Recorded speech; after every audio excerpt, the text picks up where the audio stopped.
안녕하세요. 제가 지지난번인가요? 동영상에서 이재명 지사를 비토했다 그래서 댓글로 엄청나게 그 지지자들이 몰려와가지고 비난을 하시고 그러더라고요. 근데 오늘은 제가 왜 이재명 지사의 노선이라 그래야 되나요? 그것에 대해서 반기를 들게 됐는지 적나라하게 설명해 드리겠습니다. 저는 이제 이재명 지사를 굉장히 유능한 정치인이라고 생각하고 특히 정책적으로 좋은 점이 많아서 관심을 많이 가지고 지지를 했었잖아요. 여러분도 많은 분들이 아실 거예요. 근데 그 기본소득제에 대한 세미나를 열었었어요. 그때가 작년 봄 정도 됐나요? 그랬었던 것 같은데요. 그래서 제가 관심이 있어서 거기를 찾아봤더니 서울시청 거기 위에 있는 세미나실에서 그게 열리더라고요. 그래서 제가 이제 한국에 제가 비교적 자주 가는 편이라 그때도 또 부랴부랴 가봤죠. 그랬는데 들어가서 얘기를 이렇게 들어보니까 제가 기본소득제에 대해서 왜 그게 나왔을까? 그거에 대한 설명이 상당히 부족하더라고요. 기본소득제라는 거는 지금 양진영, 중국뿐 아니라 미국 쪽에서도 그렇지만 그 4차 산업 쪽으로 모든 그 기술 발달이 되고 있잖아요. 그래서 결국은 이게 실업자 수를 올릴 가능성이 많은 그런 방향이기 때문에 결국은 이 실업자 수를 어떻게 할 수가 없어서 기본소득제가 나온 겁니다. 그런데 이제 한국의 경우는 시장 경제를 살리기 위해서 지역 화폐를 택하잖아요. 그것에는 저는 찬성했거든요. 그래서 이제 거기 세미나를 들어가서 보는데 일단 주관을 한 게 여시제라는 데서 주관을 했어요. 그래서 이 많은 분들이 오셨고 방청석에는 그 홍석현 씨도 와 있더라고요. 제가 나중에 그건 알게 된 겁니다. 처음에는 그냥 세미나를 들으러 간 거죠. 그런데 이제 외국에서도 미국 쪽이나 뭐 이런 데서 손님이라 그래야 되나요? 그 스피커가 와가지고 이제 기본소득의 장점에 대해서 얘기를 하고 그러더라고요. 그런데 중요한 것은 여기서 홍석현 씨의 여시제, 박원순 시장, 그리고 이재명 시장이 서로 같은 노선을 타고 있다는 거예요. 그때 물론 제가 얼핏 알고는 있었지만 그래도 그렇게 가까울까 뭐 이런 반문하면서 지냈다는 것이죠. 그런데 요즘에 와서 제가 이제 여러 가지로 그 세계화 전략들에 대해서 또 관심을 가지고 있잖아요. 일단 박원순 시장이라는 분은 뭐 좌파라고들 또 얘기하고는 하지만 사실은 이분이 상당히 세계화 세력입니다. 그래서 홍석현 씨와 더불어 중국에 방문했을 때 21세기 위원회에 참석한 일인데 2015년 11월이라고 그래요. 베이징에서 열린 겁니다.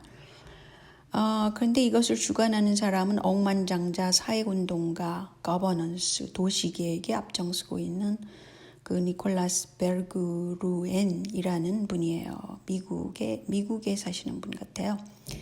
그런데 이제 이런 경우 뭐냐면요. 그 세계화 전략가란 말이죠. 이분이. 그래서 그분들과 다 함께 하는 거예요. 그래서 뭐 이분이 뭐 인류다 아니다 이걸 떠나서 저는 아무튼 있는 사실 팩트를 지금 전달해 드리는 겁니다. 그래서 이 21세기 위원회에 왜 하필이면 중국 베이징에서 이것이 열렸을까? 그것은 세계를 통치하는 글로벌 거버넌스에 대한 그 세미나였다는 거죠. 이때도. 근데 이제 한국에는 싱크테이크 여시제로는 이렇게 인물들이 다양합니다. 그래서 지금 여야 할 것 없이 많이 여기 관여를 하고 있다는 거죠. 근데 박원순 시장의 경우는 그 행보가 상당히 많은 사람들이 거부를 할 만한 그런 프로젝트를 많이 했어요. 잘 아시다시피 동성애 문제를 하나의 이벤트로 해가지고 뭐 페스티벌도 하고 뭐 그런 걸 다 용인했고, 특히 뭐 그림 한 점에 1,000억 원이나 되는 동성애자 그림을 전시했다 그래서 또 욕을 한바탕 먹은 적이 있죠.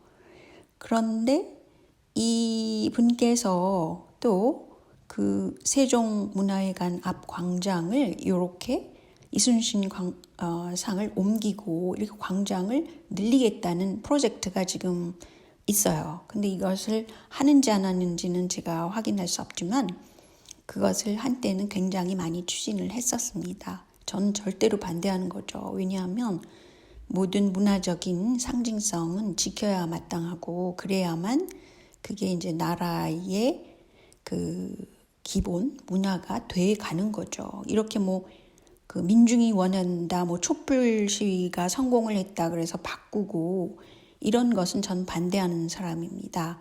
촛불 시위의 배후에 그 많은 돈과 그 많은 인력이 거기 쏟아져 나왔을 때는 반드시 그걸 기획하는 그 인물들이 과연 누구였을까? 지금에 와서 제가 그것에 대해서 의문을 갖고 있습니다, 사실은. 그런데 실험이 점점 늘어난단 말이죠, 결국은. 왜냐하면 4차 산업을 일으키기 때문에 그렇죠.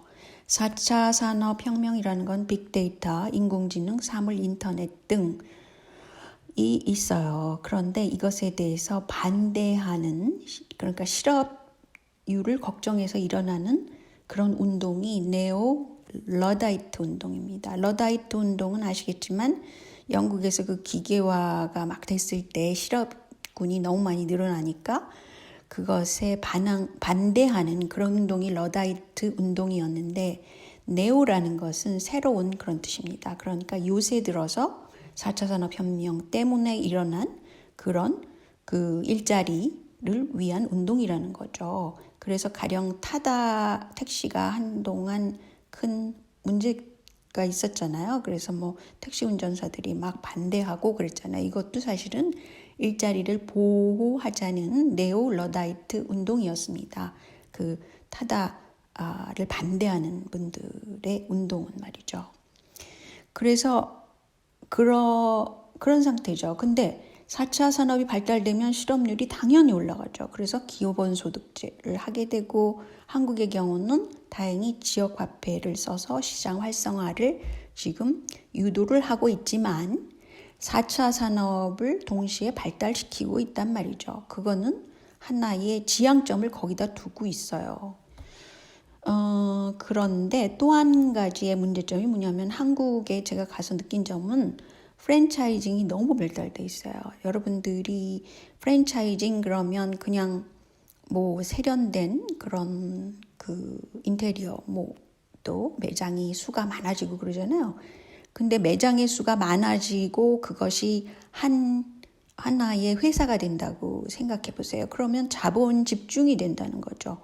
그래서 자본 집중이 이렇게 될 때 이제 주식시장으로 들어갈 그럴 자본이 집중화돼 있다는 거예요. 그래서 배달업 중에서 굉장히 자본력이 커져가지고, 그것도 일종의 프랜차이징이죠. 커져가지고 결국은 독일계의 자본으로 넘어가고, 이게 한국 주식시장에 진입을 했는지는 잘 모르겠지만, 그런 식으로 현재 전 세계는 곳곳에서 자본 집중과 경영 집중이 일어나고 그렇게 되고 있어요. 그러니까 일반 사람들은 또 빈익빈 부익부를 맞게 되는 겁니다. 그래서 자본이 이렇게 집중된다는 것은, 만약에 또 주식시장에 이것이 상장된다는 것은 그냥 앉아서 투자자들의 돈을 또 받을 수 있기 때문에, 한 가지 예로서 받기 때문에 일반 사람들에게는 그다지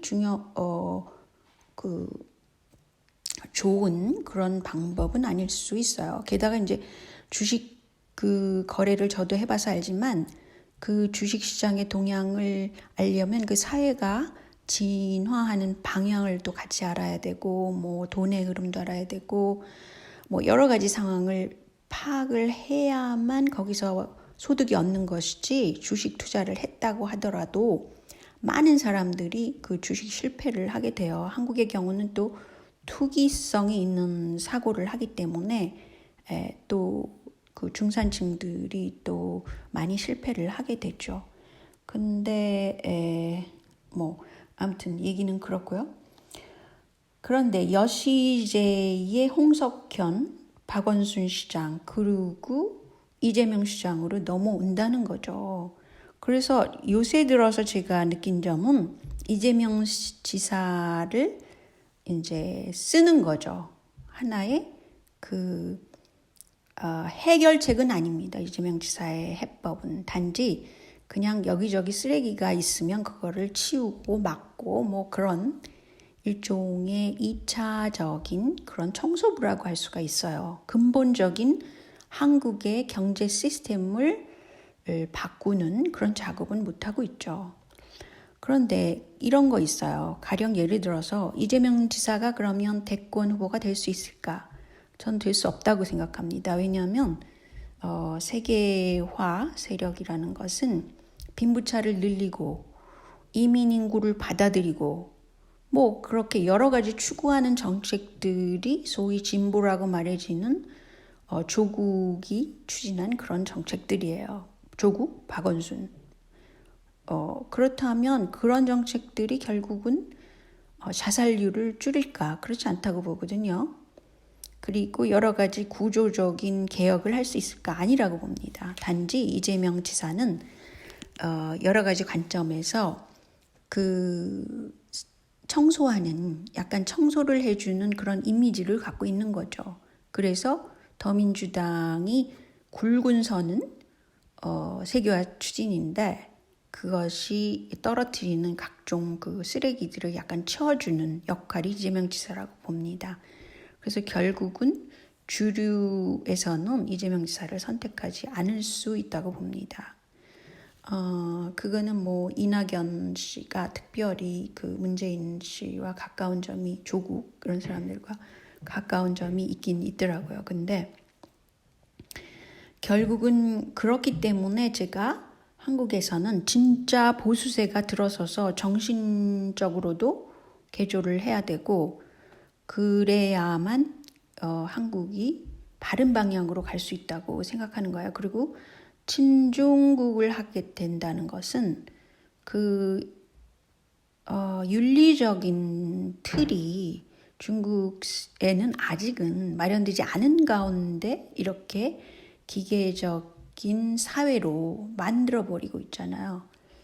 그것은 그 인권을 강조하는 이런 조국, 박원순, 뭐 문재인 정부에서는 오히려 가장 비인권적인 사회로 만드는 것일 수 있어요. 그렇기 때문에 제가 한국에서는 그리고 특히 그 문화적인 그 중요한 것을 상징성을 딱딱 없애버리려고 그러잖아요. 중도 문제만 해더라도 무슨 레고랜드를 그 위에다 진대는 게 말이 됩니까? 어떻게 그런 사고를 할 수 있어요? 그리고 중국 자본력이라는 것은 전 세계에서 지금 굉장히 그 혼란스러운 한편으로는 그것이 이제 사탕발림이 되고 또 한편으로는 그 인적으로 인구수가 많기 때문에 큰 위협을 줄 수가 있는 거예요. 그래서 아무튼 저는 지금 상태에서는 이런 이유로 인해서 이재명 지사를 지지하지 않고 오히려 참 보수세라는 거는 진짜 한국을 위하고 한국 문화를 키우고 또 한국민의 건강과 안전을 중시하고 이게 안 돼 있잖아요. 이 문재인 정부에서는.